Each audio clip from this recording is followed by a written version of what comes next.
क्या है अमित शाह का वो प्लान जो घुसपैठियों के दिल में डर और नेताओं में खलबली मचा रहा है? कौन है जो हिंदुस्तान में रोहिंग्या और घुसपैठियों को पनाह दे रहा है? और कैसे देश में मुस्लिम आबादी 9.8 से बढ़कर 24.6 तक पहुंच गई है? क्या ये सिर्फ महज एक आंकड़ा है या किसी बड़ी साजिश की संख्या है जो भारत को गजवाए हिंद की ओर धीरे धीरे ले जा रही है?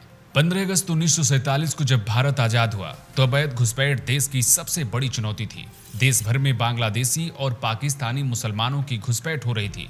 असम से लेकर बंगाल तक और बिहार से लेकर यूपी तक न सिर्फ भारत की डेमोग्राफी तेजी से बदली बल्कि देश की सुरक्षा के लिए भी गंभीर सवाल खड़े हो गए। लेकिन वोट बैंक की राजनीति और सत्ता की चाहत ने इसे लगातार बढ़ने का मौका दिया। 1947 से लेकर 2025 तक देश ने 78 साल का इतिहास देखा, जिसमें 54 साल अकेली कांग्रेस ने देश में राज किया।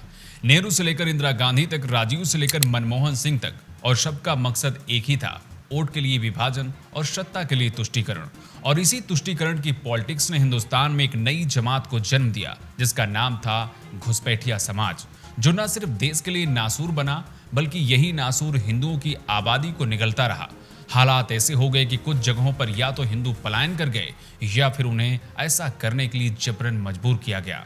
अवैध घुसपैठ वो खामोश साजिश है जो देश के नक्शे से लेकर जनसंख्या के अनुपात तक को बदल रही है। जो कभी इंसानी मदद के नाम पर शुरू हुई थी, अब वही गजवाए हिंद की जमीन तैयार कर रही है। सीमा पार करके भारत आने वाला हर बांग्लादेशी या रोहिंग्या सिर्फ एक घुसपैठिया नहीं है बल्कि एक डेमोग्राफिक हथियार है जो धीरे धीरे देश की पहचान को बदलने की कोशिश में है। असम से लेकर बंगाल तक घुसपैठ ने चुनाव बदले और चुनाव की नीतियां भी बदली। लेकिन सवाल इस बात का है कि आखिर किसने इस आग को हवा दी? कौन था जिसने घुसपैठियों के नाम पर वोट बैंक की राजनीति की? और अमित शाह की ऐसी कौन सी प्लानिंग है जिसने घुसपैठियों के बीच हलचल बढ़ा दी है?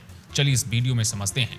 वैसे तो तुष्टीकरण की पॉलिटिक्स आजादी और विभाजन के साथ ही शुरू हो गई थी, जब हिंदुओं को सेकुलर और मुस्लिमों को अल्पसंख्यक बना दिया गया। कश्मीरी मुसलमानों के लिए तो आर्टिकल 370 लागू कर दिया गया, जबकि उसी कश्मीर के लाखों कश्मीरी पंडितों को पलायन और हिंसा का शिकार होना पड़ा। ये तो बस एक शुरुआत थी। तुष्टीकरण की असली कहानी तो 1966 से 1977 और 1980 से 1984 के बीच लिखी गई, जब इंदिरा गांधी ने माइनॉरिटी कमीशन की स्थापना की और राजीव गांधी ने मुस्लिम वुमेन एक्ट की। राजीव गांधी ने शाहबानो केस में न्यायपालिका के ऊपर मौलवियों को रख दिया। मनमोहन सिंह ने तो संसद में कहा था कि देश के संसाधनों में पहला हक अल्पसंख्यकों का है। यानी कांग्रेस के लिए राष्ट्र नहीं, तुष्टीकरण ही वोट बैंक की गारंटी थी, और यही गारंटी घुसपैठियों के लिए सबसे बड़ा अवसर बन गई। इसे ऐसे समझिए कि 1951 में भारत की जो मुस्लिम आबादी 9.8% थी, 2011 आते आते वही मुस्लिम आबादी 14.2% हो गई।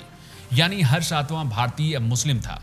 वैसे तो यह औसत आंकड़ा है, लेकिन असल तस्वीर राज्यों के स्तर पर और भी चौंकाने वाली थी।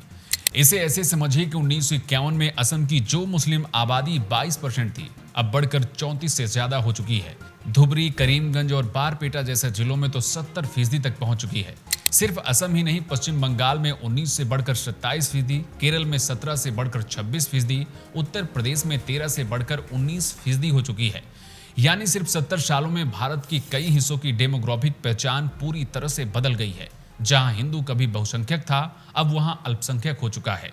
लेकिन परेशानी इस बात की नहीं है कि मुस्लिमों की संख्या बढ़ गई है। परेशानी तो इस बात की है कि इस तेजी में सबसे बड़ा योगदान बांग्लादेश से आए रोहिंग्या और घुसपैठियों का है, जो न सिर्फ देश की सुरक्षा के लिए सबसे बड़ा खतरा बन चुके हैं बल्कि देश के असली मुस्लिमों का भी हक छीन रहे हैं। यही वो साजिश है जिसे आज कई कट्टर इस्लामिक संगठन गजवाए हिंद का नाम दे रहे हैं। यानी भारत पर जनसंख्या और वोट की ताकत से कब्जा करने की योजना। सीमा पार से आने वाला हर घुसपैठिया सिर्फ एक शरणार्थी नहीं है बल्कि डेमोग्राफी बदलने का सबसे बड़ा हथियार है, जो भारत के नक्शे को धीरे धीरे बदलने की कोशिश में है। लेकिन अब भारत सरकार इस पर फुल स्टॉप लगाने की पूरी प्लानिंग कर चुकी है और इसका असर भी दिखने लगा है।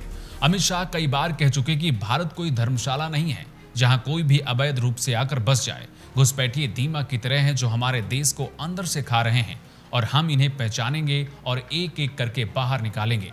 और उसी का हिस्सा है अमित शाह का डिटेक्ट, डिलीट और डिपोर्ट प्लान, जिसमें डिटेक्ट का मतलब है देश में रह रहे अवैध घुसपैठियों की पहचान की जाएगी। डिलीट का मतलब है मतदाता सूची से सरकारी दस्तावेजों से उनका नाम हटाया जाएगा, और डिपोर्ट का मतलब है उन्हें वापस उनके देश भेजा जाएगा।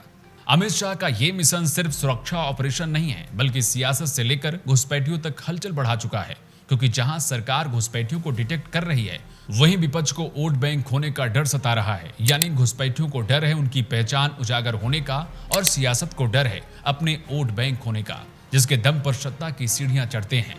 अब सवाल ये नहीं कि घुसपैठिए कौन है, सवाल ये है कि कितने हैं और कब तक रहेंगे, क्योंकि अगर ये डेमोग्राफिक खेल अब नहीं रोका गया तो एक दिन भारत का नक्शा बदलेगा और उसके साथ भारत की पहचान भी बदल जाएगी। वैसे आपकी अपनी राय क्या है घुसपैठियों को लेकर? आप हमें कमेंट बॉक्स में लिखकर बता सकते हैं। नमस्कार।